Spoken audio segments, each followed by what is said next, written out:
All right, we have a lawyer, Ikeji, in the studio with us. And, of course, joining us from Abuja is a senior special assistant to the president on social investment programs, Barrister Ismail Ahmed. Good morning, gentlemen. Good to see you on the show. Good morning for having me. You're welcome. Good morning. Thank you. All right, let me start with you, Ikechukwu, in the studio before we go to Abuja. Now, a situation where a forum like this, where the president interfaces with leaders, is what people have been calling for all the while. The moment if there's an engagement on negotiation, we shouldn't even be talking about agitations on the street in the first place. Now that this has started this way, is this going to bring succor and final solution to the issues in the East? No, is no, that no, what no, we should expect? No, okay. It will not. Okay. It's just a bridge building. I like the phrase used by Ngozi, shopping list. Yes, the Southeast leaders took a shopping list to the president, and like in all lists, you remember when you were in secondary school, you take your shopping list to your daddy. Somehow he marks, ticks, crosses some, and gives you some. Scale of preference. Scale of preference. Opportunity cost and all of that. Yeah.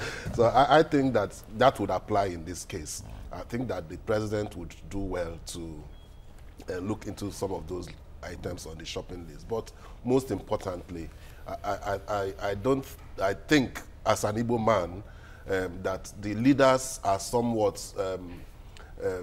removed, if that is the word, from the masses. Disconnected. They are disconnected, that is the word, from the masses in the Southeast. They are too much of politicians. They play too much politics, and sometimes it muddles up the water of good governance that would benefit the people.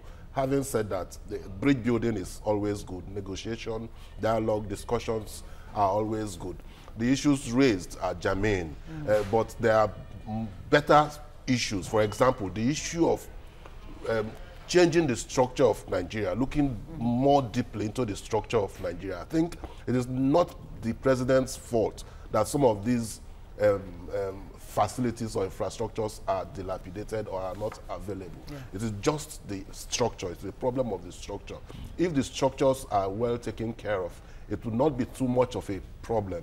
And if we have good leadership in place, it will not be too much of a problem for some of these structures to be well taken care of. The second Niger Bridge, the airport, the dredging of River Niger, the coastal railway, and all the roads across the southeastern area are bad.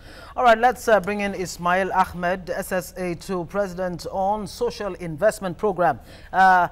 Of course, it's good to have you. Now, President Buhari came out of this meeting with Ezendebo, the Ohaneze, and of course, Igbo leaders, including governors, saying that he actually has been fair to the Southeast under his administration, listing some 4 positions that have gone to,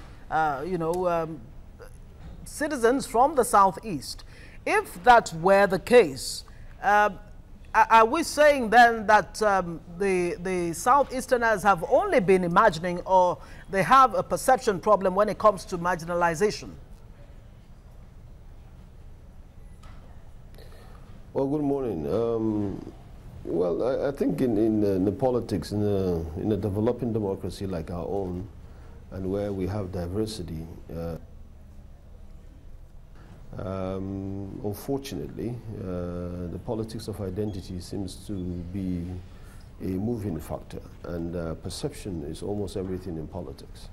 But what I can tell you for free is that this president and his vice and this administration in its entirety has never set out to do anything against any part of this country or any ethnic group or any religion or anything. It's been totally fair and tried to be fair. Well, of course, there will be, it's absolutely legitimate for certain parts of the country or for anyone, be it a young person against an old person, be it a woman against a man, be it one region against another, feeling as if they need to make their demands known through legitimate means by sitting with the president and bringing a shopping list. That's absolutely valid and absolutely legitimate. But I don't think there has been any deliberate effort or any deliberate attempt by this administration to marginalize any group. And I think it's only fair for the group as well that if there is a perception that things are going awry, that they should bring that to the attention of the administration. I think that is what has happened in the meeting. And the president and his vice will look at all the shopping lists and make a redress where there is need for that. All right. Let me stay with you a little, Ismail. We got assurances from the president. From the reports we got, he was assuring of the roads, he was assuring of the second Niger Bridge, he was assuring of the coastal rail project in the east and all of, and even and many more. Are there time frames as to when these things will commence? Was that mentioned at the course of the meeting so that everybody knows, they can lay hold to the fact that by so time this should commence and all of that? Well, I think a lot of projects have already commenced in the East from the beginning of the administration. I don't think it's something that's about to be commenced. Most of the things that have not started yet are things that are already in the pipeline. These are not things that are coming out as a result of the meeting. But like I said, perception is everything in politics. And there's nothing wrong with them driving home their point that, hey, we want this done. And as long as it is based on issues, not on sensational sentiments, that's absolutely fine. But most of these things are things that have commenced, and they are going to be done within the time frame that normal constructions or projects are being done in this country, especially because the paucity of funds, but we are going to prioritize them to make sure that these are very important roads and very important bridges that needs to be built. And I remember the first place that the president visited, of course, well, it wasn't the southeast, but the first state visit the president made personally himself was in Cross River State. And, it was to open a road. So the president has been in constant communication with governors and leaders of different zones and different states, making sure that he is acceding to most of their demands, especially in giving them loans to be able to pay back salaries to their civil servants, and be able to make sure that they are prioritizing important roles that are economically viable. These are things that have been happening, and the president never discriminated against a PDP state, an APC state, and Southeast state, or Northeast state. He has never been discriminatory in that regard. So I am sure from the assurances that came out from the meeting that some of these projects that have not commenced will commence as soon as possible, and it will be done timely, God willing. All right, speaking of time, of course, the president has asked for more time to look at these issues holistically. I wonder what meaning Ikechukwu would read into that. But let's look at some of the appointments which President Buhari says prove that he has been fair to the Southeast. Foreign affairs, which he says he cannot take any decisions on the foreign front, without consulting with their them, son. With their, trade and investment, labor, science and technology. Some would say, look, these are not juicy positions that's usually the problem. By Nigerian standards. It's playing on the intelligence of the common man, of the common person, the sensibilities and sensitivities of an ordinary person, an ordinarily intelligent person, to say that you've given a region 4 ministerial slots, juicy as it were, that you've actually carried them along. Ministerial slots are constitutional. And in the Constitution, there's no difference between Minister of State and Minister of Minister. So what more could Buhari have done to prove that really he is a president for everybody? Thank you so much for that question. Beyond ministerial appointments, which he has no choice in anyway, there are other appointments that he has choices to make. Those appointments need not conform with federal character. Let me give you an example. During the discussion on whether there is need for Operation Python dance, as it were, or how to quell the self-determination agitations in the Southeast, there was no single Southeastern military man or security man in the meeting. Live through the Security Council of Nigeria, there's no single Southeastern man there. That is, simply speaking, marginalization.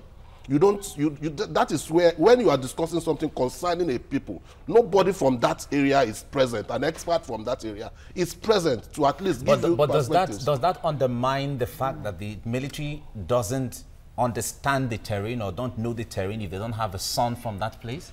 Absolutely, yes. It does even underline, I think the word should be underline the fact that the military does not have the knowledge of the terrain. For example, they said they were riding freely along the road, and youths accosted them and started throwing stones at them. They were driving in the hinterlands. If you are used to Igbo land, death tracks, roads that are off major roads. Those were the places where they were going. Now, I have nothing against what the military intends or wants to do in carrying out its constitutional rules. But I am saying that if the president would come and say that he has been fair in his appointments, we would also give him some other statistics, some facts, to show that he has not been fair. His statements were very clear when he started, when he said 97%, 5%, and that he can't do what he should do for 97% who voted for him and did 5% and used it for the 5% who didn't vote for him. And all true. And I'm not against it. No matter what happens, this is a Nigeria that we all belong to, that we must all join hands to ensure that there is justice, equity. But you do not come out and say that you are doing something when we all know and clearly seeing it that it is not working. There are also other examples. Yes. If you look at the recent NNPC senior managerial appointments, that even Dr. Ibe Kachuku raised objections about how the appointments were made, you will realize that there was no Southeasterner there in that appointment. I'm not saying that perhaps they should get someone below the ladder who is not yet ripe for that position, but there should be that element of a sense of belonging given to a group of people. And when they say that there is such marginalization, accept it and do not play politics with it. Oh, okay. Well, a lot of people will still argue because in the last dispensation of Goodluck Jonathan, so many, in fact, it was like per capita, the East really benefited. They had Amici Ihejirika there. We spoke against it then. Nothing should also stop us from speaking against it now. All right, let's go to Abuja now. We still have Ismail Ahmed joining us right there. Now, this question of marginalization, in fact, every government that comes to play, there are people who always say they're being marginalized. This question arose even when former President Olusegun Obasanjo was there. Sections of the country said they were marginalized. When Goodluck was there, they said they were marginalized, even during late President Yaradua. Now, is the president doing anything to ensure that Nigerians really feel this sense of belonging from everywhere? Because we were talking about this issue of marginalization earlier on, and in fact, our guest here said that the president is the president of all. Are there any efforts to ensure that everyone feels a sense of belonging so there's no disconnect?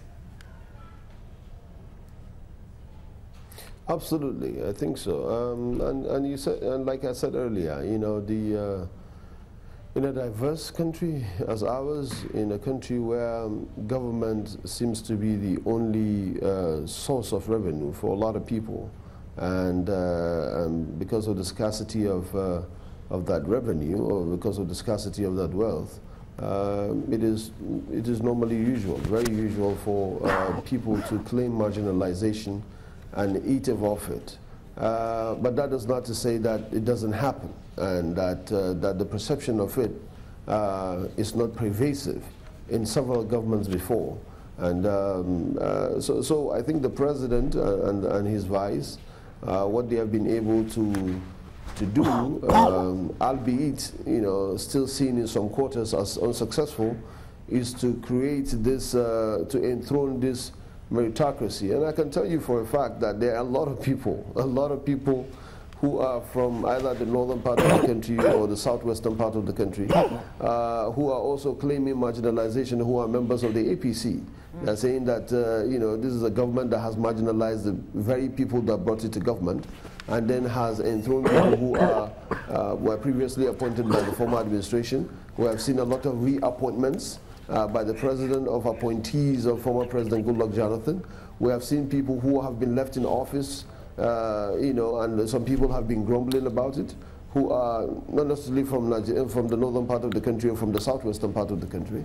But I'm not saying that there is no valid concern for people if there is a perception of marginalization. What I'm telling you for a fact is that because people are used to this accusatorial way of doing things, this government is making sure that it has enthroned some sort of meritocracy and equity and fairness. It will still be seen as if there will be marginalization because we have not gotten the attitude right yet. Okay. But it's something that we are working on. All right. Okay, so attitudinal change is where we need to fix it. If we can't stop the stealing, there will be enough funds to take care of projects across the country. That is what President Buhari has said concerning this issue of marginalization or not. Ismail Ahmed, SSA to President Buhari on Social Investment Program. Thank you so much for joining us. And of course, Dr. Ikechukwu Ikeji. My dear, Thank you so much. Most obliged. Thank you.